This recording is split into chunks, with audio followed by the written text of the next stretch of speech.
see that wiggle check. It's my favorite view of the rocket. Right under the launch mount.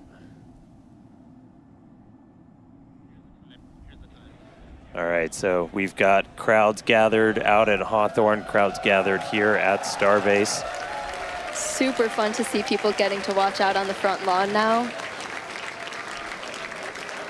1 minute to go to launch.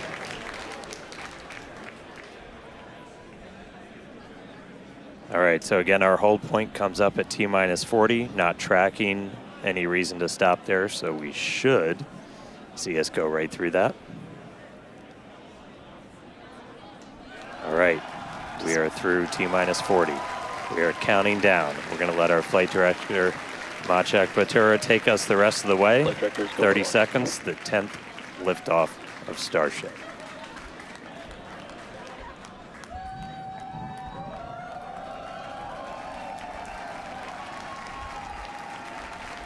T-minus 15. T-minus 10, 9, 8, 7, 6, 5, 4, 3, 2, 1.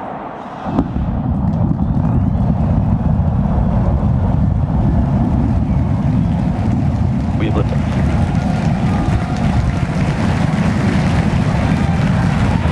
Vehicle pitching downrange.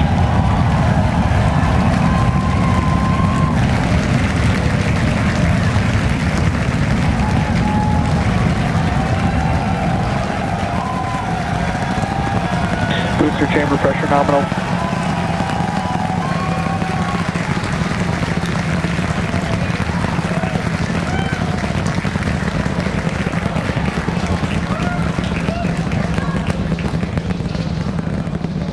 All right, we're a little over 40 seconds into flight. 33 out of 33 Raptor avionics engines. power and telemetry nominal. Getting good call outs, healthy systems on the booster as it starts to pitch over the Gulf.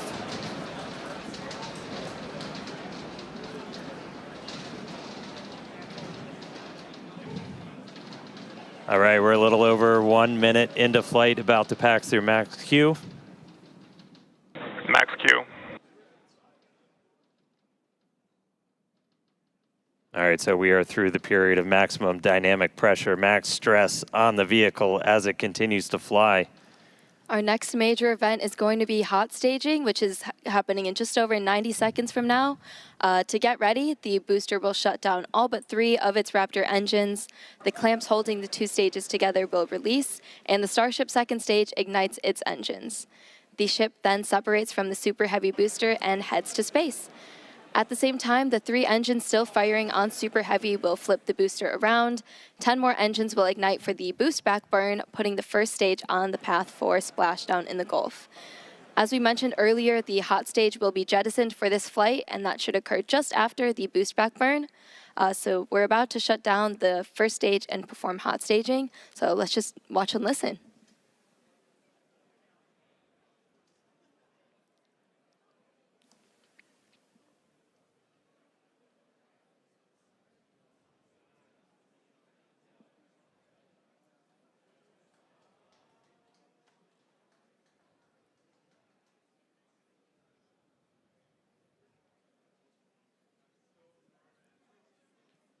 All right, seeing the engine start to throttle down.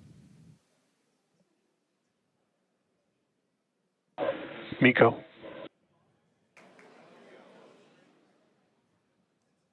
Ship ignition.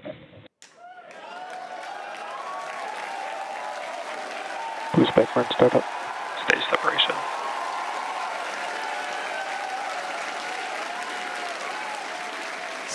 Stage separation confirmed. We've got 6 engines running on ship. Booster is doing its boost back burn, continuing now towards its splashdown site in the Gulf. We are seeing all 6 Raptors lit up on ship.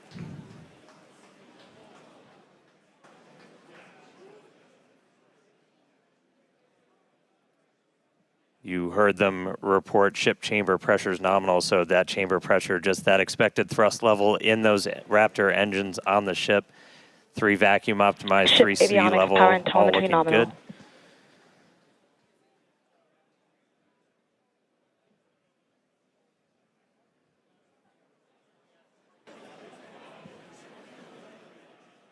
There's a view into the business end from the ship. Boost back burn shutdown. All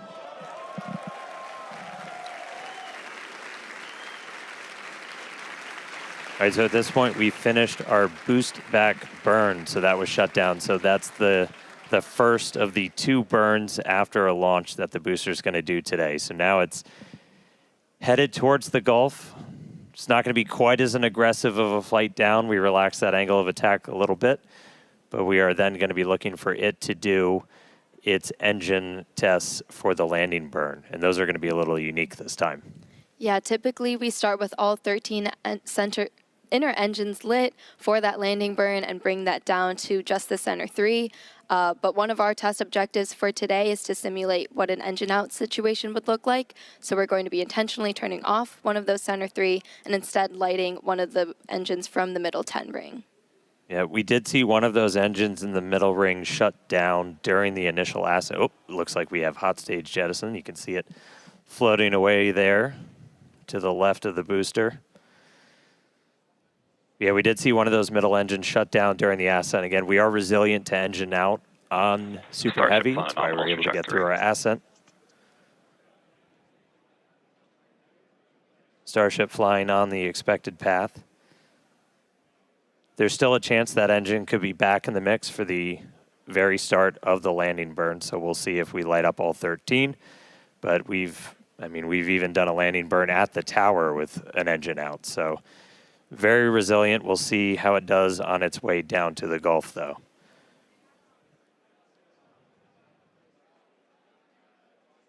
All right, so we got a couple of minutes. That landing burn start should be just about 40 seconds away.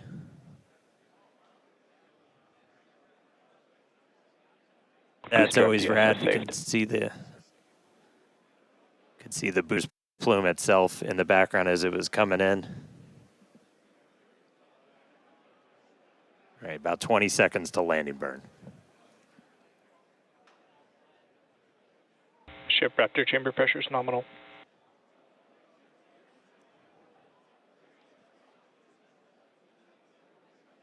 All right, here we go.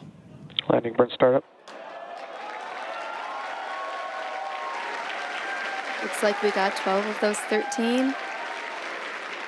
Down to 3, including one of the middle ring.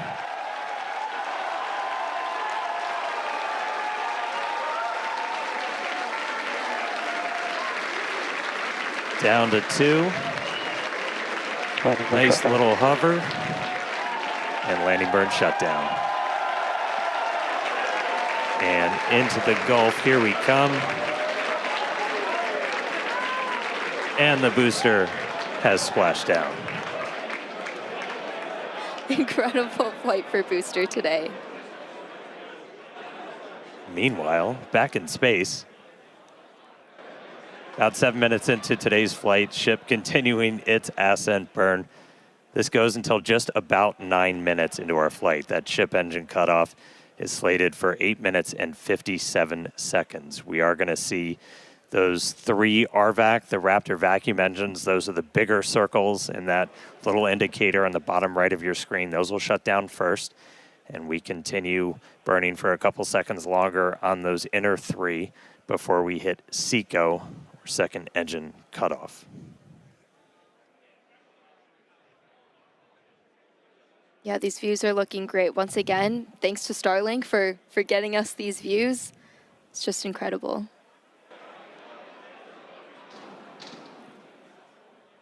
And we just heard the sound from booster. It's like we just got a late boom from the booster.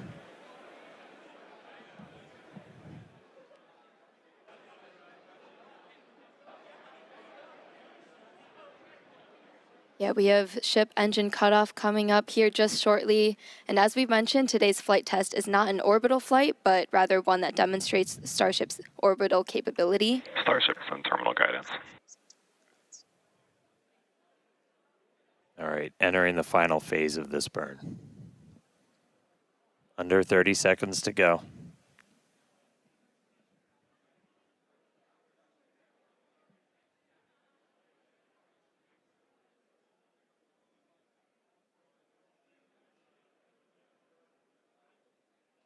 All right, shut down the vacuum engines.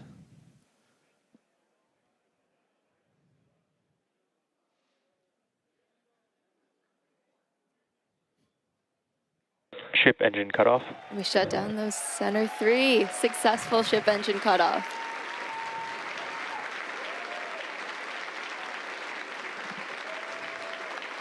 Seco, baby. There we go. That's what we want. Nominal orbit insertion. All right, we just heard the call out for nominal orbital insertion.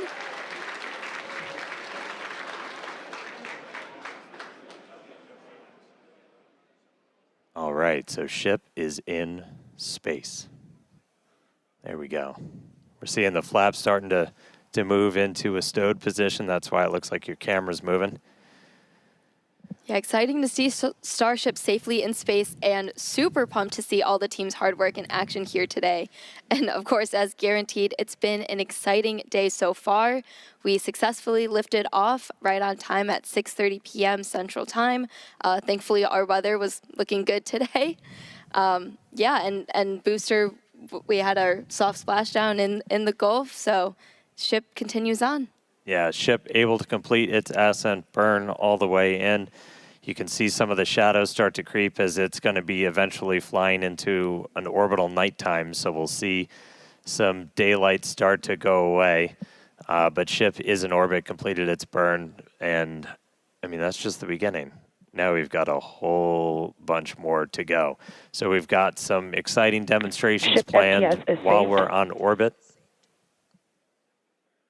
So that right there, we just saved the FTS, the flight termination system. That's that automatic flight safety system we have on the vehicle.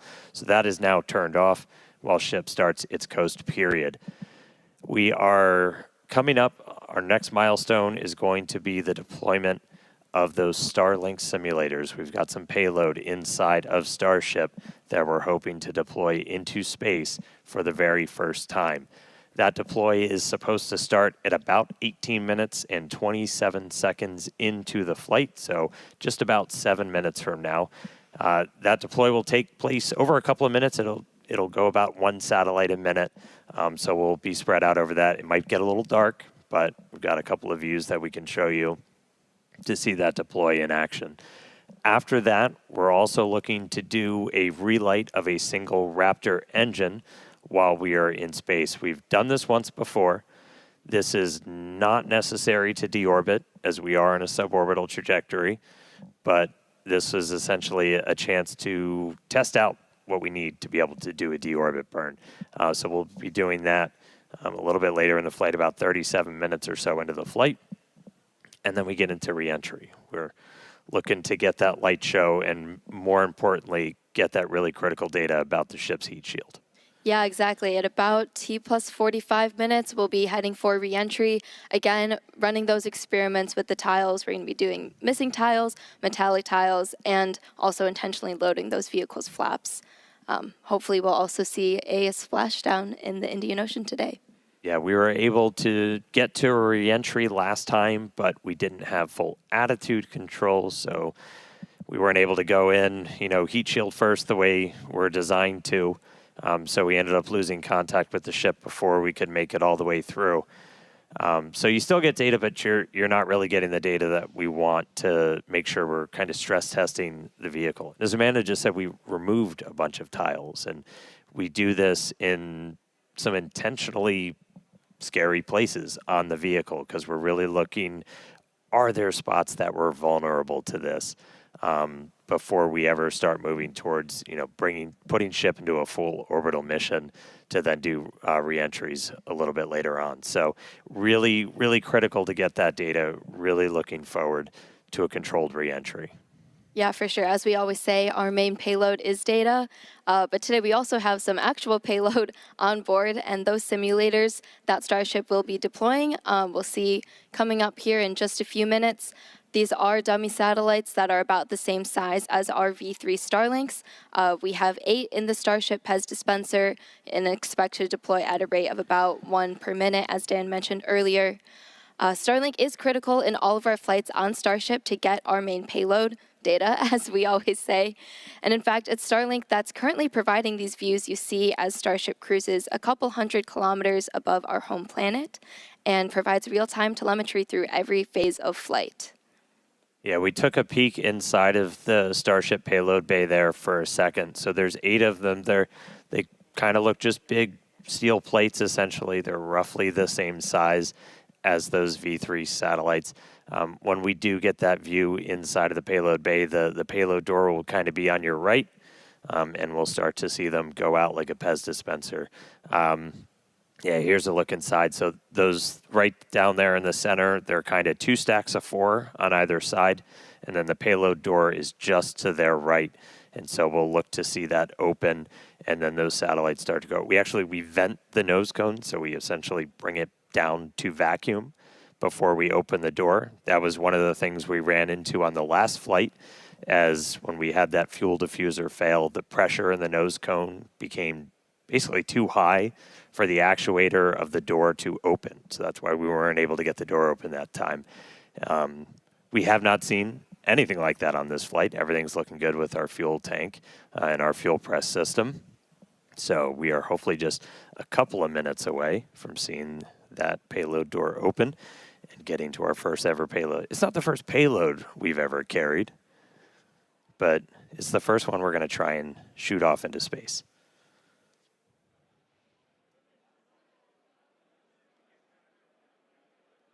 All right, so I think we're supposed to open the payload door in just about a minute and change. And you're seeing a little bit of residual gas. And we opened the door once. I want to say it was back on flight 3 when we were able to make it up into space. And you'll kind of see a lot of that gas rushing out into the vacuum of space. It's the residual that's left over after we've already vented it down.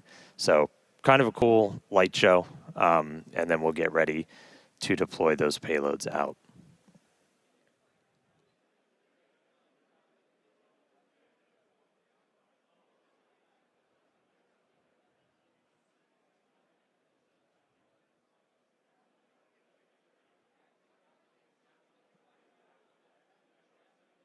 And as we mentioned, so we have crossed over now at this point into an orbital nighttime. So views from the outside will get pretty dark, but we'll see what we can see. We do this by design. We've been launching these later in the day here in Texas to try and get daytime views when we splash down. So it's daytime over in the Indian Ocean, where we are currently headed. Just a few seconds until we expect those payload doors to open.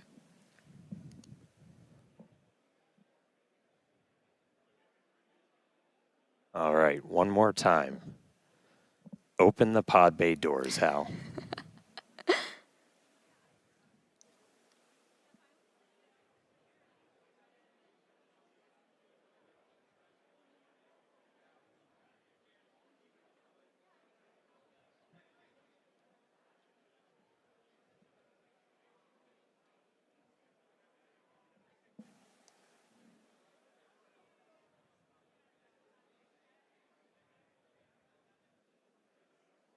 So we are currently in payload deploy prep.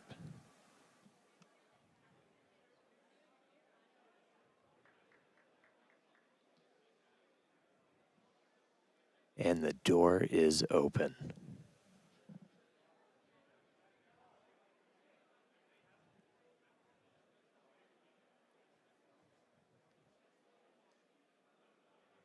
All right, so the payload door is open.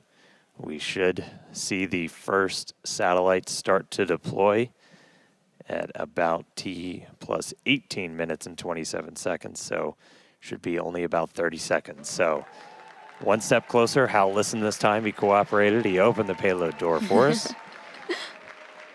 There's a view kind of behind the Pez. You're looking out into the vacuum of space. About 15 seconds until payload deploy.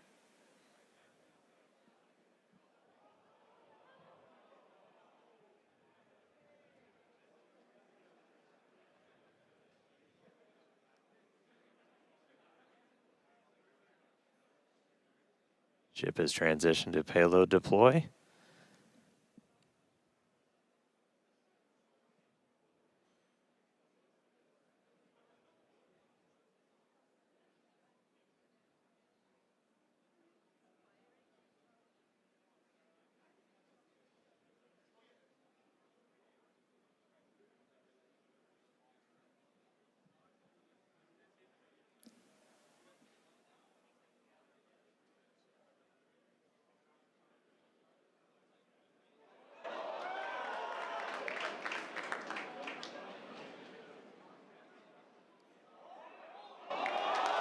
There we go.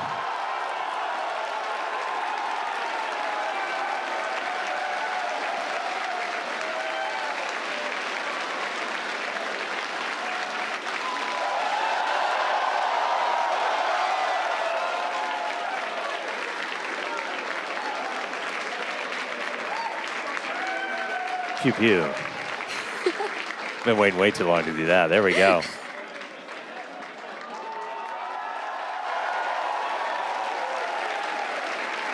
There goes another one.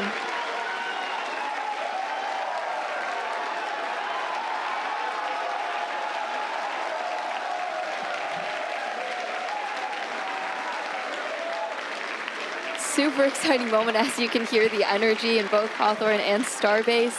Everyone's super excited for finally getting to deploy some of those simulated satellites. Pez system moving down. Next row. There we go. As we said, we're going to do about one every minute or so.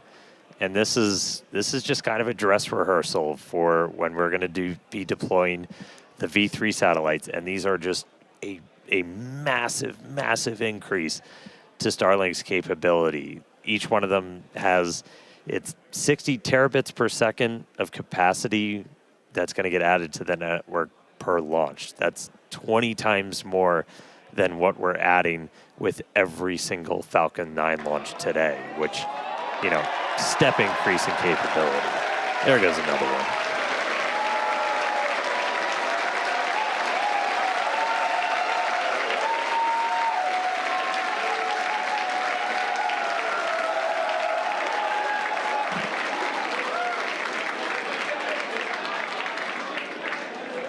All right, so as we said, we've got 8 total that we're going to go through today. It's about a minute for each one, but looking good on payload deploy.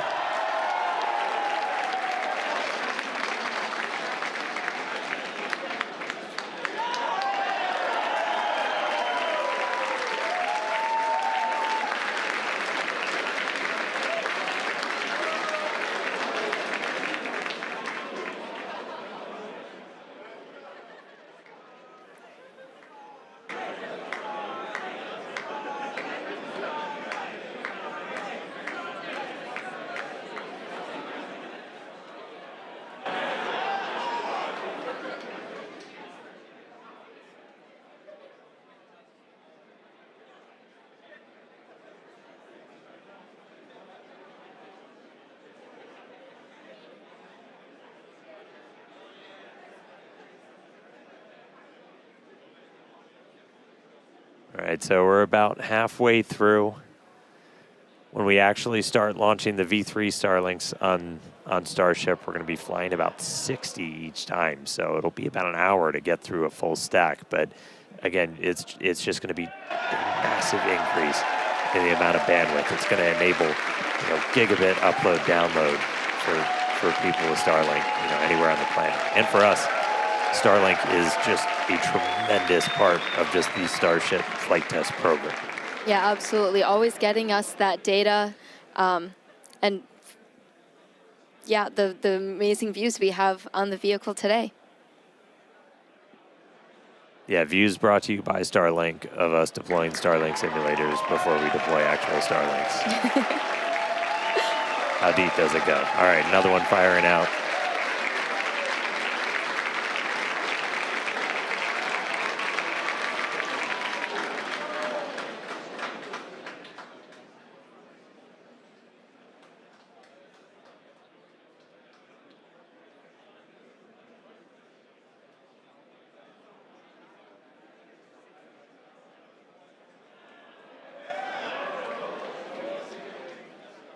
Pez looking smooth today.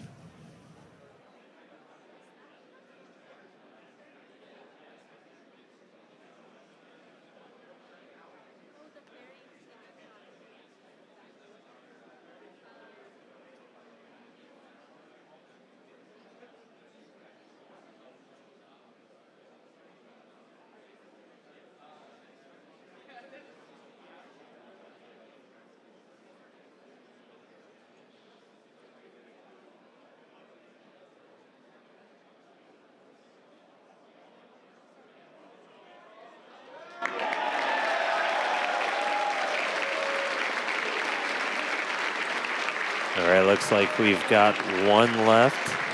Almost there.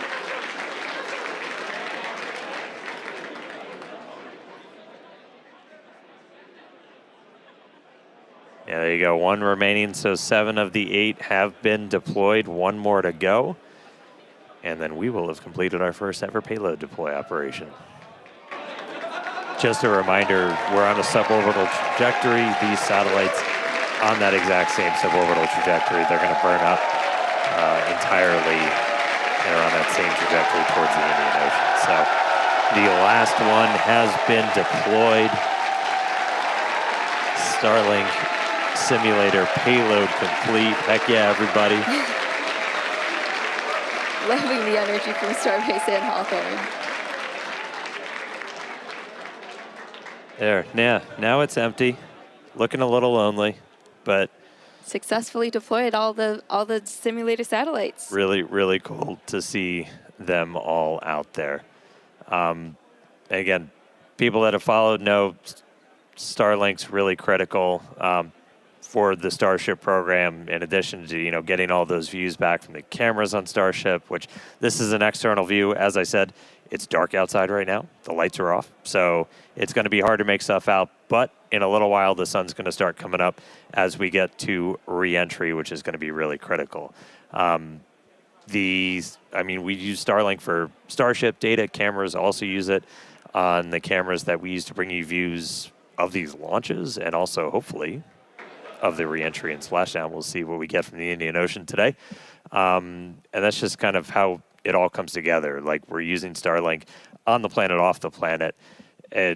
With Starship, we actually get pretty insane. If you're in the space industry, bandwidth to space is usually pretty minimal.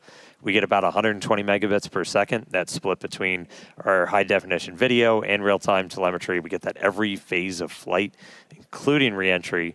So it's not just giving us views of reentry, but we're getting all of that engineering data in real time through phases that it used to be impossible to get that in real time. So just really incredible. Yeah, Starlink definitely affords us all this capability. And reminder, it's the world's largest satellite constellation operating in low Earth orbit to deliver high-speed, low-latency broadband internet. This provides internet access to people all around the world, many of whom had never had connectivity before. Today, Starlink serves more than 150 countries, territories, and other markets, with over 6 million active customers and counting. To meet the growing global demand for high-speed internet, SpaceX expanded its factory in Bastrop, Texas, and also introduced Starlink Mini, as well as an upgraded version of the Starlink Standard kit. All right, now with payload deploy complete, Starship is now going to close its payload bay door and continue to coast towards Earth, around Earth, towards the Indian Ocean. Sorry, I'm really excited today. We are in space, people. Still a lot of major events to come, though. We are looking to relight one of those Raptor engines at about 37 minutes, 33 seconds into the flight, followed by atmospheric entry, hell of a light show, and splashdown. So we're going to go on a quick break, take a quick coast, sit back, enjoy the views. A little bit dark now, but they'll get better soon. A couple of space jams. We'll be back in just a few minutes for that Raptor relight and then reentry. See you soon.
All right, welcome back, everybody. If you're just joining us, Starship just successfully deployed its first ever payload. We got 8 of those Starlink simulators out, and now we are expecting the relight of a single Raptor engine. That should be coming up in just a little under a minute.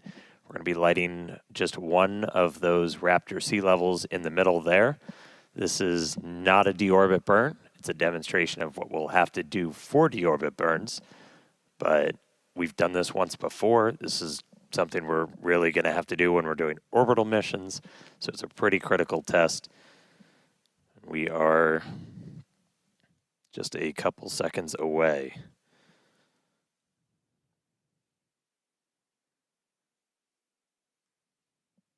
Sorry, we're about 20 seconds away, psych. So we got a little bit more time. So we are going to see one of those Raptor engines light back up. We are through the deorbit demo gate, so we should be seeing it momentarily. Relight demo startup. And shutdown.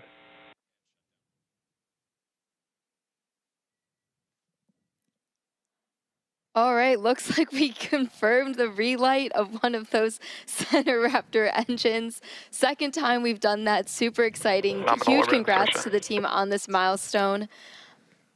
Very exciting to see. That was a cool light show. Yeah, I get to do a mini version here. So again, that's going to be really critical for when we're doing deorbit burns. Like as you're going through, which if you don't have one of these, my God, they're so much fun. But like you're able to actually like light. Oh, Dan, turn it on. Light that engine. Not set my co-host on fire. And that's what we'll eventually do to, break out of orbit, come back down to Earth. So really cool to see one of those engines light back up again in space. That was our last in-space thing. Very exciting. We're going to be heading back for reentry at about T plus 45 minutes. So we're going to take another quick break, and we will see you soon.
Starship is slowing for entry.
Starship is approaching entry interface.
All right, so we are back. We are about 45 minutes into the 10th flight test of Starship. And as you can see, the light show has started. Re-entry has begun. We are starting to re-enter the Earth's atmosphere. We're moving about 5 times the speed of sound, and we're about to start barreling through the Earth's atmosphere and head for a splashdown in the Indian Ocean. We don't plan to recover the spacecraft today, but if we do make it all the way down to the water, who knows? But the goal of this part of the flight is to learn as much as we can about the ship's heat shield. A fully reusable, rapidly reusable heat shield for a spacecraft has never been done before. It's one of kind of the hardest engineering challenges still out there for us. And so this is a time to really dig in and get that data. Yeah, absolutely. And re-entry is a critical phase of flight, so we'll need information on how the ship's system ends up performing. And Starlink will also help us gather as much data as possible, which is really the main reason why we do these flight tests. Starlink provides us with one more path to collect data to help us rapidly iterate on Starship's design. And if the ship manages to make it all the way to re-entry, we'll collect valuable data on the spacecraft flying through the Earth's atmosphere at hypersonic speeds or more than 5 times the speed of sound. Yeah, throughout history, a lot of times this is when you go into just a complete data and insight blackout, where that plasma sheath builds up around the outside of the spacecraft that blocks all of your signals that are trying to fight through to talk to either satellites out in space or towers down on the ground. Starship's big size kind of gives us awake, but What really helps us punch through is the fact that we're using Starlink. We're operating at just a much higher frequency. That's not what we want to see. So we just saw some of the aft skirt just take a hit. So we've got some visible damage on the aft skirt. We're continue to re-enter though. And again, we are intentionally stressing the ship as we go through this. So it is not guaranteed to be a smooth ride down to the Indian Ocean. We've removed a bunch of tiles in kind of critical places across the vehicle. So seeing stuff like that is still valuable to us. We are trying to kind of push this vehicle to the limits to learn what its limits are as we design our next version of Starship. So 47 minutes, 45 seconds into the flight, excitement ticking up a little bit on reentry already, but the light show is continuing. This reentry is going to take about 20 minutes or so until our planned splashdown. We were trying to splash down about 1 hour and 6 minutes into the flight. Yeah, and one day Starship is designed to land on Mars where there are obviously no runways or other humans to help us out. So we are doing propulsive landing instead of more traditional means such as parachutes. And propulsive landing enables us to have more rapid reusability with these vehicles. Yeah, the ship itself, it's a little over 50 meters tall. We've got those 6 engines on board, the 3 vacuum, the 3 sea level, and they're down in that aft skirt region, which flaps have control. All right, so at this point, the flaps have control. That means we're getting into a dense enough part of the atmosphere that the flaps can start controlling us. We're not only reliant on those kind of reaction control system thrusters. We're going to continue hearing some callouts as the ship makes its way back to Earth. So when we hear entry max heating and entry max Q, that will mean the ship has made it through the maximum heating and aerodynamic loads it will experience as it returns. So if it makes it through those, we can say we're doing pretty well. I will say I'm happy reentry cleaned off this camera for us. It was a little dirty from the weather, so thank you, Plasma, for giving us this view as we start coming down.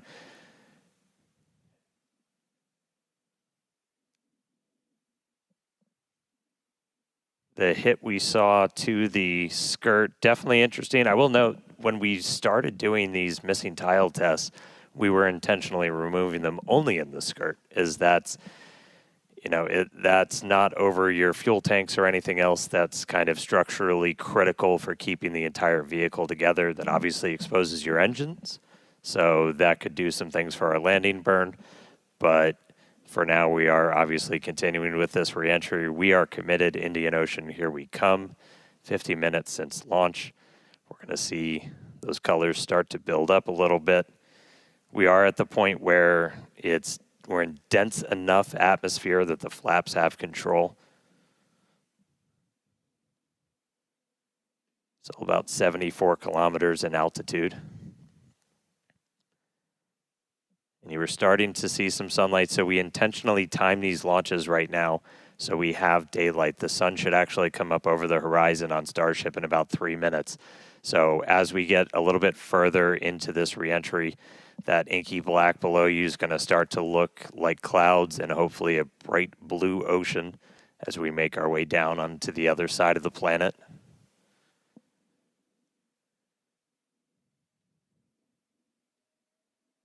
We've got these cameras. These cameras are really cool. We added these several flights ago, looking directly at the flaps as not just the heat shield, but these flaps, how they're able to control the vehicle, withstand that reentry, the seal locations, so kind of where they connect to the ship itself are some of the most critical. We will do missing tiles on those where, again, we're trying to... We're kind of being mean to this Starship a little bit. We're really trying to put it through the paces and kind of poke on what some of its weak points are. I mean, we even have missing tiles over some of those fuel tank sections of the ship itself. And so we're really trying to see what are our limits. We're doing this over a completely empty area over the Earth.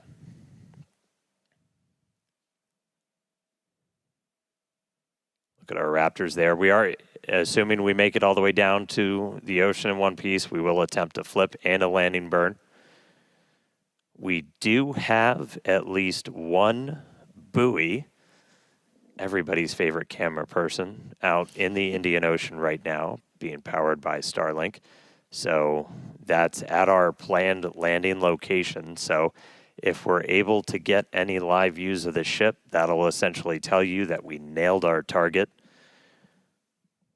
Able to do that on our 6th flight test, do it in the daytime, which was really exciting.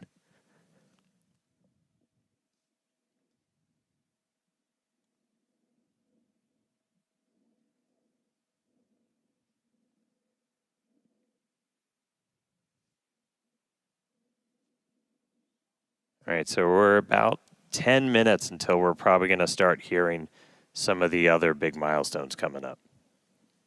Yep, in about 10 minutes, like Dan said, Starship will be transonic. This is going to be the period of flight where the velocities of airflow surrounding and flowing past the vehicle are concurrently below, at, and above the speed of sound, so somewhere in the range of Mach 0.8 to 1.2. For reference, commercial jets have a range of cruising speeds, but most of them fly at speeds between Mach 0.74 and Mach 0.85, so that's 480 to 575 miles per hour or 770 to 930 kilometers per hour. Yeah, and after transonic comes subsonic. That just means you're slower than the speed of sound. We're still well in excess of that right now. But by the time we hit subsonic, we're essentially belly flopping down. There we go. There's that sunlight. So we're seeing the Earth now come back into view. One of the other things we're doing during this, and you're going to see Starship kind of pitch in some pretty, not extreme ways, but a little extreme, as we're trying to really stress the structure of it, of the ship itself, specifically those aft flaps. So the ones in the very bottom of the vehicle. We're pushing not just how well does the heat shield hold up, but how well does the ship structure hold up. We are pushing it beyond essentially what we think we'll have to fly at to do something like a return to launch site. So again, may not be a very smooth ride downhill, but we're doing that by design. We're really trying to find what are the edges that we can operate at, build up a good data set. But sun is up, clouds and water down below us. We are just about 10 minutes away, a little less than 10 minutes now, until we start hitting transonic and then subsonic. Once we hit subsonic, we're basically just belly flopping.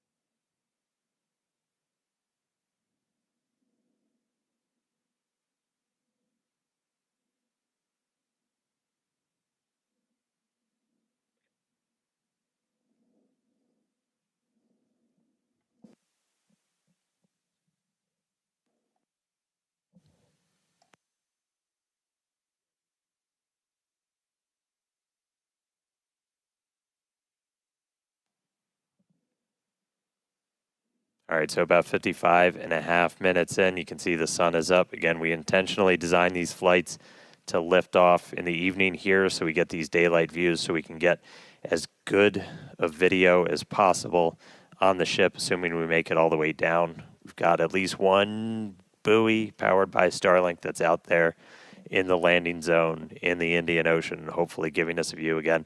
If you see any live views, not from the ship itself, that means we nailed our landing target. Starship is past peak heating.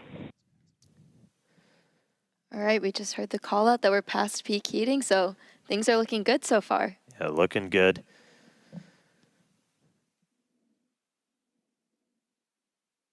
And at this point, again, the flaps are controlling. So this movement you're seeing is that forward flap moving to try and just maintain control, maintain attitude of the vehicle as we're coming down.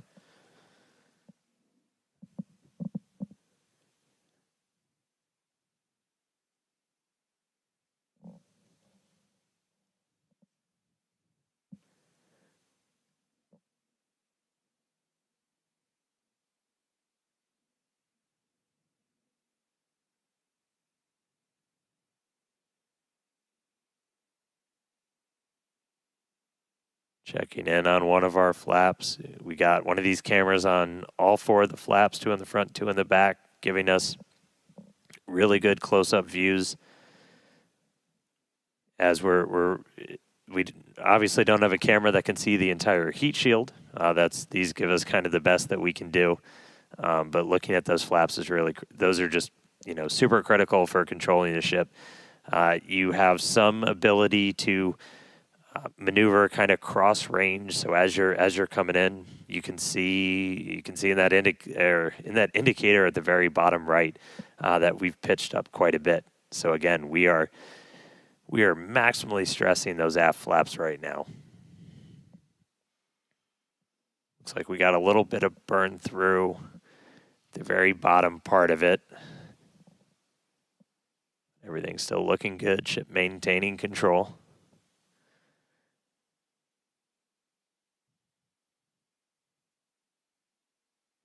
We should be just about 5 minutes away until we hear that we're transonic.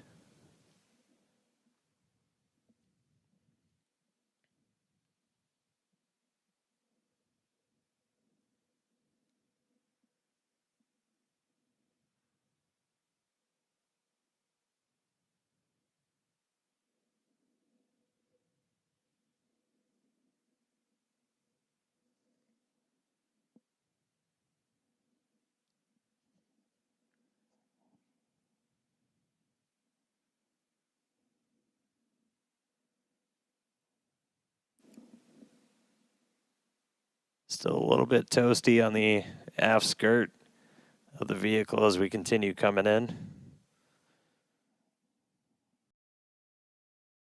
Again, we are intentionally stressing the flaps so we can learn all we can.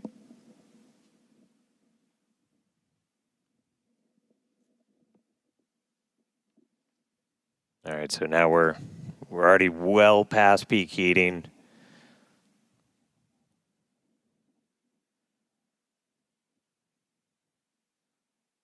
Just about 48, 49, counting down to 48 kilometers in altitude.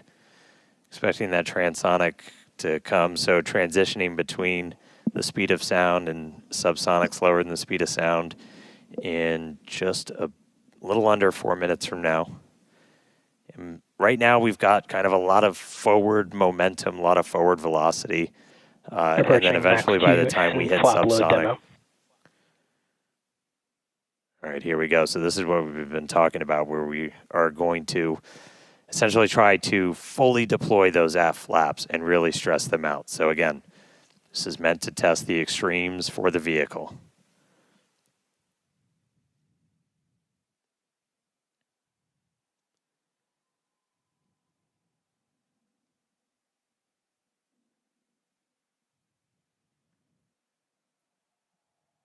All right. See those flaps swinging out? Again, we're putting ship through the ringer on this flight in.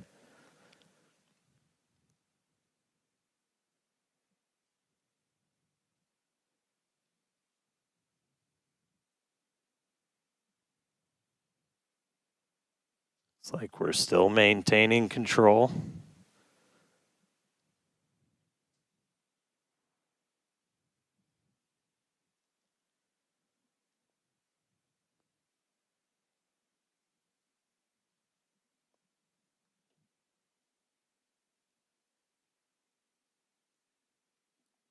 All right, flaps earning their paycheck today, getting through kind of that max stressing.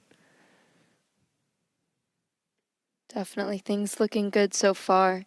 We're about 2 minutes out now from Starship becoming transonic. One cool thing to note as we get some of those views showing kind of the whole length of the ship, one of the changes we made after Flight 6 was to change the tile line a little bit. So we had kind of scaled back the number of tiles significantly, as when we go to catch these ships, you don't want to, I think as Elon said, you don't want to shuck the ship as you catch it and knock all those tiles off. So we knew we were going to have to kind of peel back that layer a little bit. And the first time we did it was on Flight 6, and we saw kind of wrinkling and dimples almost in the ship as we were creating these hot spots in the uneven parts of the heat shield.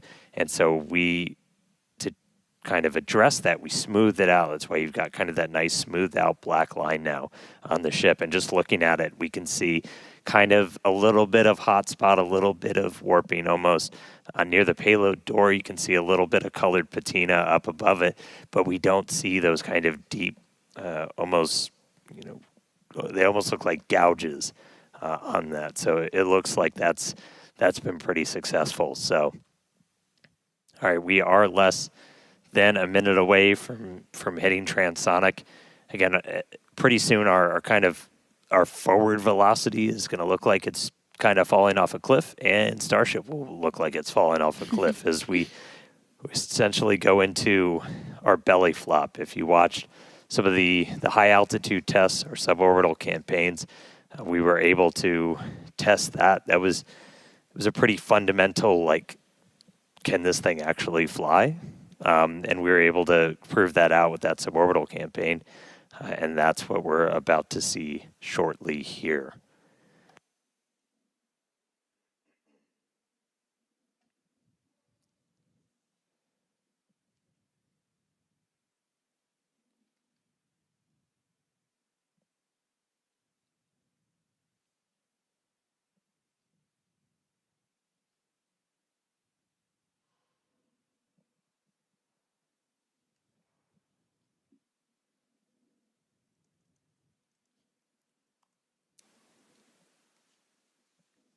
All right, so at this point, we've dropped below the speed of sound, so Starship itself is subsonic. We are starting to chill the engines for a landing burn attempt. Landing flip supposed to start in a little over 2 minutes. Subsonic Indian Ocean, we're on our way. Starship is subsonic. There we go.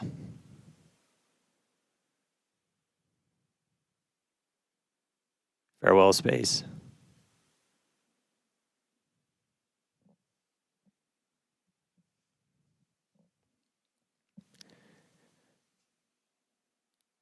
All right, so coming up in just a little under 2 minutes, so we're going to do the flip and the burn. So we're only using those 3 center Raptor engines, the sea levels, the ones that can kind of gimbal, that can move around and steer. Dipping the nose down a little bit.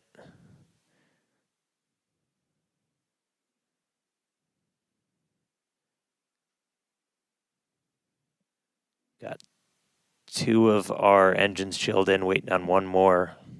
So again, we'll attempt to use 3 burns for that initial flip. We eventually go down to just 2 Raptors for the end of the landing burn.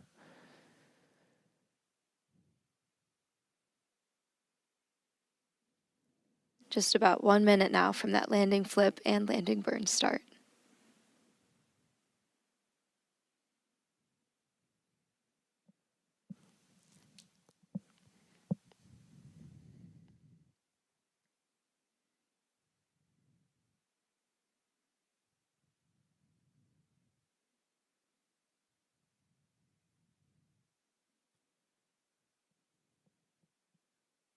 Structurally, we're looking good. Got good pressures in our nose cone for everything. Just about 30 seconds. So again, we're going to look for the flip. So Starship's doing its belly flop right now. We're going to do the flip. Swing out. Let's punch through some clouds first.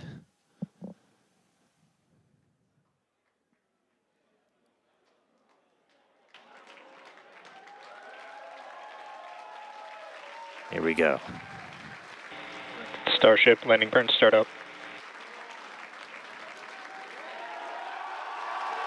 Seeing 3 engines. There's our flip.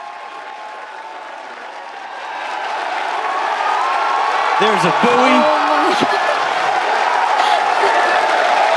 There's a splashdown.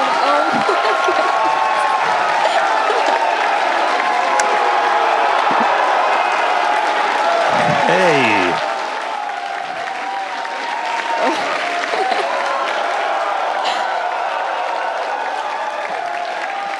Oh, man. Yeah, farewell, Ship 37. Thank you, buoy cam. Landing, flip, landing, burn. Splash out of the Indian Ocean. There we go. Whew. All right. That was pretty awesome. Incredible flight cool, right? today for both ship and booster. Yeah, really incredible. So obviously we're excited here. It looks like everybody's excited over there. Tyler, how's it going over in Hawthorne? We are super excited here in Hawthorne. It was another exciting Starship flight test in the books, and we hope you enjoyed those Starlink views. So congratulations to the team at Starbase and everyone here and around the company. So many employees have contributed enormously to the Starship program as we continue to iterate and make progress towards a multi-planetary future. So that's going to wrap it up for us here in Hawthorne. Thank you to everyone for tuning in today. It was great being with you today. Back to you guys. That was absolutely incredible. Huge congrats to all the teams here. Again, we lifted off from Starbase, Texas, right at the top of our window at 6:30 p.m. Central Time. We saw a booster successfully lift us up through ascent, had a successful hot staging where ship continued on with its suborbital trajectory. Booster came back down, had that boost back burn, and a successful landing burn with that unique engine configuration as well. Yeah, and then ship continued on its way, made it all the way into space. We got to see first ever payload deploy. So exciting. That was awesome. We got the door open, 8 Starlink simulators deployed, relit that Raptor engine, and then on entry we probably gave it a little bit of extra time in the oven, but made it all the way through reentry. All 3 engines started up, landing flip, splash down in the Indian Ocean. Promised maximum excitement, Starship delivered. Most so definitely. Congratulations, all of our teammates here at SpaceX. It's been a year. Everybody that's worked on this program, this is what we're working for. So big congrats to all of them. Thank you to all of our future customers, too, for your support. And we'd also like to thank the fine people of Cameron County, including the residents of its newest city, Starbase, as well as the Coast Guard, the Federal Aviation Administration, the Government of Mexico, and the Australian Space Agency. Be sure to stay tuned to SpaceX on X for updates, more of the views. This is just a tiny amount of the views. We have so many views that we didn't get to feature on the broadcast. So we're going to be going through that over the next couple of days, and we'll be posting it all there. Yeah, if you're interested in more launch coverage, head on over to spacex.com/launches for the most up-to-date information. In fact, we actually recently rolled out a new departure board featuring our upcoming launches with details like mission name, launch and landing site, and liftoff time. So be sure to check it out. All right. We just launched the world's biggest rocket. Again, dropped a couple satellites off, suborbital. Incredible payload deploy for today. Nailed that double header into the ocean, splashdown, time to go through the data. Really crazy cool to hit all those objectives today. Yeah, huge shout out to all the teams who make this look easy. And thanks to all of you for tuning in, and we will see you back here for Flight 11. Good night.